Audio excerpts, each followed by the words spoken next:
শুরুতেই জানিয়ে দেব আমাদের হাতে থাকা আজকের সর্বশেষ বাংলা আপডেট সংবাদ। কেরানীগঞ্জে রূপালী ব্যাংকে ঢুকে পড়া 3 ডাকাতের আত্মসমর্পণ। এরপর জানিয়ে দেব অসুস্থতার কারণে মুক্তিযোদ্ধা সমাবেশে যোগ দিচ্ছেন না খালেদা জিয়া। এরপর জানিয়ে দেব টিউলিপের দুর্নীতি অভিযোগ নিয়ে মুখ খুলতে রাজি নয় লেবার পার্টি। এরপর জানিয়ে দেব সম্পর্ক এগিয়ে নিতে 71-এর সমস্যা মিটিয়ে ফেলুন, মন্তব্য করেছেন পাকিস্তানের প্রেসিডেন্ট। সর্বশেষ জানিয়ে দেব চুক্তি মেনে বিদ্যুৎ দিলে বাংলাদেশের সাশ্রয় হতো $28.6 মিলিয়ন। এতক্ষণ শুনছিলেন সংবাদ শিরোনাম, এরপর বিস্তারিত। কেরানীগঞ্জের রূপালী ব্যাংকে ঢুকে পড়া 3 ডাকাতের আত্মসমর্পণ। ঢাকার দক্ষিণ কেরানীগঞ্জের চুনকুটিয়া পার্ক উপলে এলাকায় রূপালী ব্যাংকের জিনজিরা শাখা ঢুকে পড়া 3 ডাকাতে আত্মসমর্পণ করেছেন। তাদের আইন শৃঙ্খলা রক্ষাকারী বাহিনীর হেফাজতে নেওয়া হয়েছে। এই ঘটনায় কেউ হতাহত হয়নি। আজ বৃহস্পতিবার বেলা 2টার দিকে ডাকাত দল ব্যাংকটিতে ঢুকে পড়ে। খবর পেয়ে সেনাবাহিনী, পুলিশ, র্যাব সহ আইন শৃঙ্খলা রক্ষাকারী বাহিনীর সদস্যরা ঘটনাস্থলে যান। র্যাব 10 থেকে গণমাধ্যমে পাঠানো হোয়াটসঅ্যাপ বার্তায় জানানো হয়, চুনকুটিয়া এলাকায় রূপালী ব্যাংকে ঢুকে 15 লাখ টাকা দাবি করেন 3 ডাকাত। সেই 3 জন আগ্নেয়াস্ত্র যৌথ বাহিনীর কাছে আত্মসমর্পণ করেছেন। ঘটনাস্থলে একজন র্যাব কর্মকর্তা সাংবাদিকদের বলেন, ভেতরে 3 জন ডাকাত ছিলেন, তারা আত্মসমর্পণ করেছেন। তাদের বয়স 20 থেকে 30 বছরের মধ্যে। আলোচনার মাধ্যমে এই নাটকের অবসান ঘটেছে। তিনি বলেন, ভেতরে 3 জন ডাকাত ছিলেন, বাইরেও তাদের লোক ছিল। এই র্যাব কর্মকর্তা বলেন, তিনি যতদূর জানেন এই ঘটনায় কেউ হতাহত হয়নি। এদিকে 3 ডাকাতের আত্মসমর্পণের পর আইন শৃঙ্খলা রক্ষাকারী বাহিনীর সদস্যরা ব্যাংক ভবনে প্রবেশ করেছেন। তারা সেখানে জিম্বি 10 থেকে মুক্ত লোকজনের সঙ্গে কথা বলেছেন। এর আগে দক্ষিণ কেরানীগঞ্জ থানার ভারপ্রাপ্ত কর্মকর্তা ওসি মাহাজারুল ইসলাম প্রথম আলোকে বলেন, ব্যাংকের ভেতরে 2 থেকে 3 জন ডাকাত অবস্থান করেছেন। সংশ্লিষ্ট সূত্রগুলো জানায়, ডাকাত দল ব্যাংকের ভেতরে ঢুকে সেখানে থাকা সবাইকে জিম্বি করে ডাকাতি করার চেষ্টা করেন। পুলিশ ও স্থানীয় সূত্রে জানা গেছে, বেলা 2টার দিকে ব্যাংকে ডাকাত দলের ঢুকে পড়ার খবর ছড়িয়ে পড়ে। তখন এলাকাবাসী ওই এলাকা জুড়ে হাতে থাকেন। এক পর্যায়ে ব্যাংকে ডাকাত দলের প্রবেশের বিষয়টি স্থানীয় মসজিদের মাইকে ঘোষণা করা জানানো হয়। এ সময় এলাকাবাসী ব্যাংকটির চারপাশ ঘেরাও করে প্রবেশের প্রধান ফটকে তালা ঝুলিয়ে দেন। খবর পেয়ে প্রথমে পুলিশ, র্যাব সহ আইন শৃঙ্খলা রক্ষাকারী বাহিনী ঘটনাস্থলে যায়। বিকেল 4টার দিকে সেনাবাহিনীর সদস্যরা ঘটনাস্থলে যান। অসুস্থতার কারণে মুক্তিযোদ্ধা সমাবেশে যোগ দিচ্ছেন না খালেদা জিয়া। বিএনপির চেয়ারপারসন খালেদা জিয়া অসুস্থতার কারণে জাতীয়বাদী মুক্তিযোদ্ধা দলের সমাবেশে যোগ দিতে পারছেন না। এমন প্রেক্ষাপটে মুক্তিযোদ্ধা দলের 21 ডিসেম্বর ওই সমাবেশে স্থগিত করা হয়েছে। আজ বৃহস্পতিবার গুলশানে বিএনপির চেয়ারপারসনের কার্যালয়ে এক সংবাদ সম্মেলনে দলটির মহাসচিব মির্জা ফখরুল ইসলাম আলমগীর এ তথ্য জানান। মির্জা ফখরুল বলেন, সাবেক প্রধানমন্ত্রী খালেদা জিয়া গত পরশু রাত থেকে অসুস্থ। চিকিৎসকদের পরামর্শে তার সমাবেশে অংশ নেওয়া বাতিল করা হয়েছে। খালেদা জিয়ার 21 ডিসেম্বর ঢাকায় মুক্তিযোদ্ধা সমাবেশে প্রধান অতিথি হিসেবে উপস্থিত থাকার কথা ছিল। তিনি সর্বশেষ 2017 সালের 12 নভেম্বর ঢাকায় সোহরাওয়ার্দী উদ্যানে দলের এক সমাবেশে ভাষণ দিয়েছিলেন। তাকে গ্রেপ্তার করা হয়েছিল 2018 সালের 8 ফেব্রুয়ারি। ঢাকায় মুক্তিযোদ্ধা সমাবেশের মাধ্যমে দীর্ঘ 7 বছর পর খালেদা জিয়ার মুক্ত পরিবেশের জনসমক্ষে বা রাজনৈতিক কর্মসূচিতে আসার কথা ছিল। এখন তার অসুস্থতার কারণে সেই সমাবেশে স্থগিত করা হলো। জাতীয়তাবাদী মুক্তিযোদ্ধা দলের সভাপতি ইশতিয়াক আজিজ উলফাত আজ প্রথম আলোকে বলেন, তাদের দলের নেত্রী খালেদা জিয়া সুস্থ হওয়ার পর তারা মুক্তিযোদ্ধা সমাবেশ করবেন। তিনি উল্লেখ করেন, মুক্তিযোদ্ধা সমাবেশের মাধ্যমে খালেদা জিয়া জনসমক্ষে বা রাজনৈতিক কর্মসূচিতে আসবেন।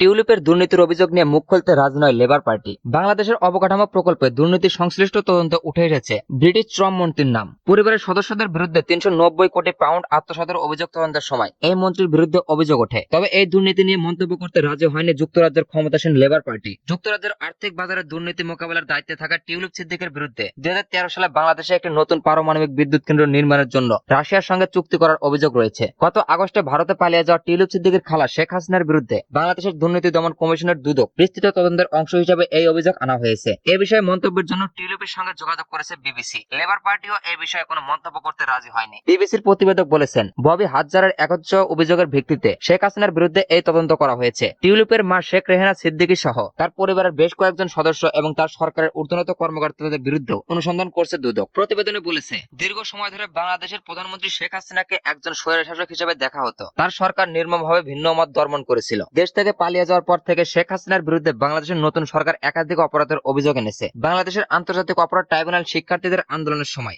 সংগঠিত মানবতা বিরোধী অপরাধে জড়িত থাকার অভিযোগে শেখ হাসিনাকে খুঁজছে। এছাড়া দেশ ছেড়ে পালিয়ে যাওয়া সাবেক মন্ত্রী সহ 45 জনের বিরুদ্ধে গ্রেপ্তারি পরোয়ানা জারি করা হয়েছে। শেখ হাসিনার দল আওয়ামী লীগের যুক্তরাজ্যের শাখার পরিচালক সৈয়দ ফারুক বলেন, এসব দাবি বানোয়াট। 2015 সালে প্রধানমন্ত্রী স্যার কেয়ার স্টারমারের দল থেকে হ্যাসপ্যান্ড ও হাইগেট আসনে এমপি নির্বাচিত হন সিদ্দিক। বিবিসির হাতে আসা আদালতের নথিতে দেখা যায়, ববি হাজ্জাজ টিউলিপ সিদ্দিকের বিরুদ্ধে রূপপুর বিদ্যুৎ কেন্দ্র নির্মাণের জন্য রাশিয়া সরকারের সঙ্গে বাংলাদেশি কর্মকর্তাদের মধ্যস্থতা ও সমন্বয়ের অভিযোগ আনেন। নথি অনুসারে অনিয়মের 30% অর্থ ব্যাংক এবং বিদেশি সংস্থাগুলোর একটি জটিল নেটওয়ার্কের মাধ্যমে টিউলিপ এবং তার পরিবারের অন্যান্য সদস্যদের মধ্যে বিতরণ করা হয়েছিল বলে অভিযোগ রয়েছে। সব মিলে ববি হাজ্জাজের অভিযোগ, হাসিনার পরিবার ও মন্ত্রী এই প্রকল্প থেকে 390 কোটি পাউন্ড পাচার করেছেন। 2013 সালে ফুটেজ দেখা গেছে, ক্রেমলিন শেখ হাসিনা ও রুশ প্রেসিডেন্ট ভ্লাদিমির পুতিন মধ্যে স্বাক্ষরিত চুক্তিতে টিউলিপ সিদ্দিকী উপস্থিত ছিলেন।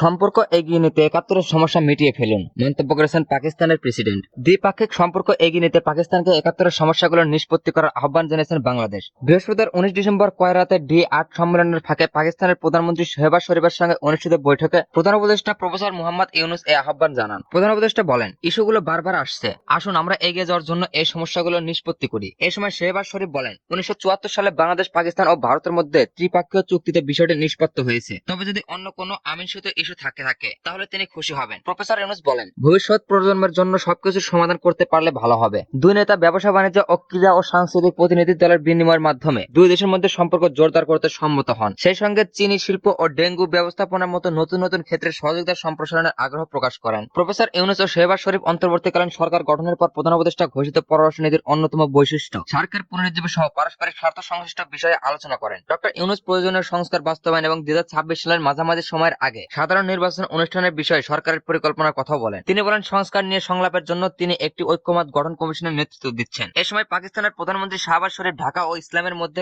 কৌশলগত সম্পর্ক গড়ে তোলার আহ্বান জানিয়েছেন। শরীফ বলেন, আমরা আমাদের ভ্রাতৃভূমি বাংলাদেশের সঙ্গে সম্পর্ক আরো দৃঢ় করতে চাই। তিনি সার্ককে পুনরুজ্জীবিত করার উদ্যোগের জন্য প্রফেসর ইউনূসের প্রশংসা করেন এবং আঞ্চলিক সংস্থাটির একটি শীর্ষ সম্মেলন আয়োজনের সম্ভাবনা নিয়ে বাংলাদেশকে কাজ করার আহ্বান জানান। প্রফেসর ইউনূস শরীফকে বলেন, একটি সর্বোচ্চ অগ্রাধিকার। আমি সার্কের ধারণা বড় ভক্ত। আমি বিষয়টি নিয়ে বারবার কথা বলি। আমি সার্ক নেতাদের একটি শীর্ষ সম্মেলন চাই, এমনকি যদি তা শুধুমাত্র ফটো সেশনের জন্য হয়, কারণ এটি একটি শক্তিশালী বার্তা বহন করবে।